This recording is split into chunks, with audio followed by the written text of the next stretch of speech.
Okay, guys, as far as the injuries are concerned, Alaric will end up being, listed on here, illness. This was always part of the plan because we're going to modify his workload on Fridays. Nothing's changed. He's going to be ready to go on Sunday. So this is just a result of, semantics in terms of, managing the medicine, different things like that. He's had a great week. Ahkello got a little bit of a knee. He's going to be out there today. Don't expect it to affect his availability. And then Rob will have him as a, veteran rest day. So we expect to have all hands on deck, ready to roll for a great challenge on Sunday. This is too good to be true. No questions? Do you know exactly what happened with Ahkello? Yeah, he just felt a little something in his knee. I think it was more just, he's obviously, these guys these premier athletes on the perimeter, he felt something. We're always erring on the side of caution with him. And so it was more of just precautionary. But talking to him after practice, even the other day, and seeing him this morning, he feels good. He knows his body really well just with the experience he's accumulated. And so being more safe than sorry.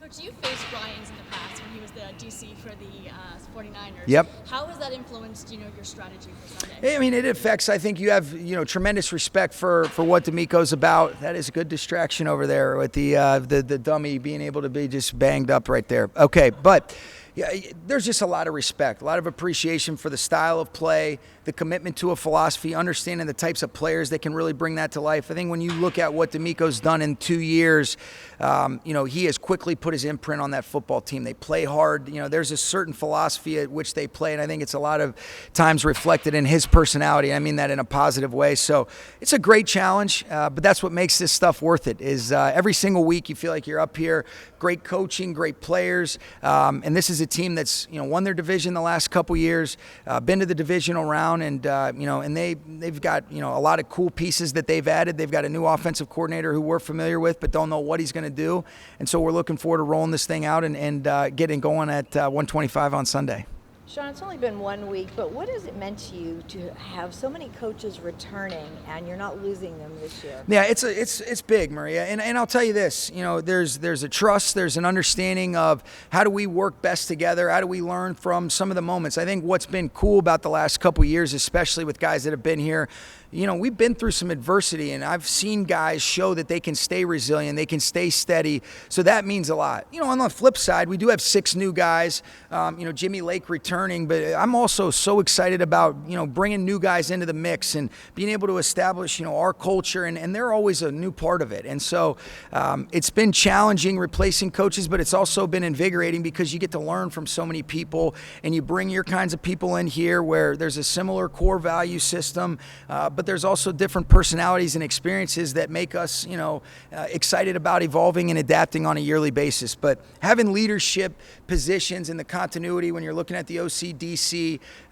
being able to have Aubrey going into his second year as assistant head coach, special teams coordinator with Chase, it's been big, and looking forward to seeing that be a benefit for us. I'll come right to you after this. Go ahead, Sarah. Last couple seasons when teams, specifically the Eagles, have had success with the Tush Push, have you and Matthew ever discussed adding that? No. I don't. You know what? He's done it for so long, but we always joke he's a terrible sneaker. He ended up having some good sneaks last year, but I think we'll say that the Eagles do it unbelievable, and there's a technique, there's a commitment to it, and it's remarkable. But there's a reason why they've done it different than others. Obviously, Buffalo's another team, but to answer your question, you won't be seeing much tush push from the LA Rams, so we don't have to worry about defending that one for us.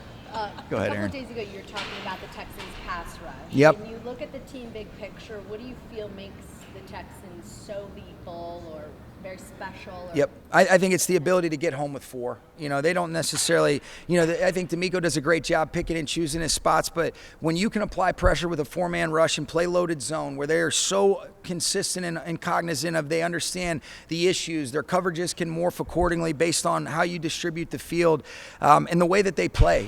There's a certain style of play that they have. They've got 2 premier guys coming off the edge. They've got a rotation of guys really outside and inside that are excellent, Aaron. And so, but I think the key factor is there's a commitment to a philosophy. They have the right kinds of players to be able to bring it to life, and I got a ton of respect for them.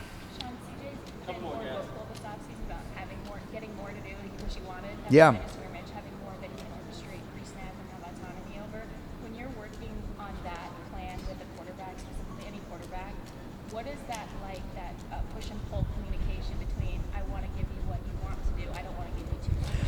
I think it's that. I mean, and I don't know that there's some clear-cut answer, but I think it's, I remember talking to Brad Stevens about this a handful of years ago. I always would ask him, how do you decide on the right amount of information to give your players? And it's different when they're playing 82 games plus more. But, he always used to say, and I thought it really resonated, I want to give them just enough to play great that night.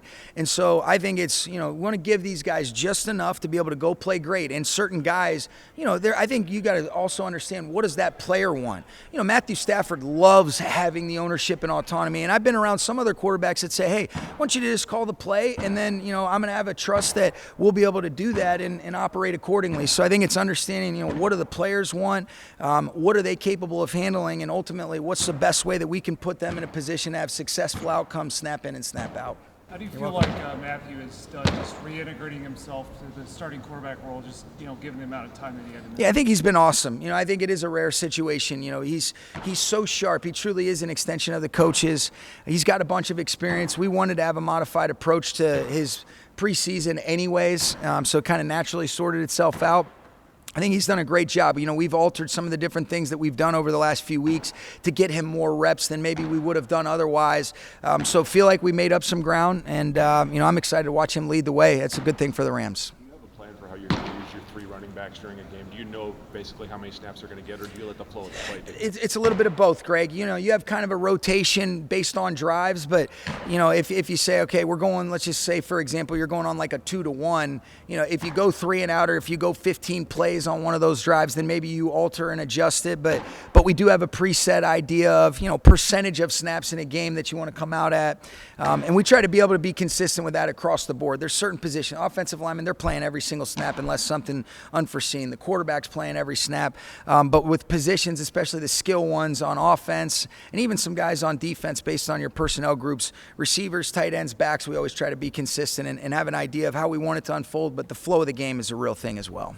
Is it hard to stay disciplined in that when you go in knowing kind of what you want it to be, but maybe Kyron is having the kind of game he... What would you guess? Damn right. Yeah, it is. And it's a challenge. And I think you have to commit to it. But I think what's really cool of hopefully what we'll be able to do is there's a lot of trust in a lot of our guys. And so it is a challenge, though, without a doubt. Can I ask about a sense of urgency going into this year? Does this team feel that? Oh, yeah.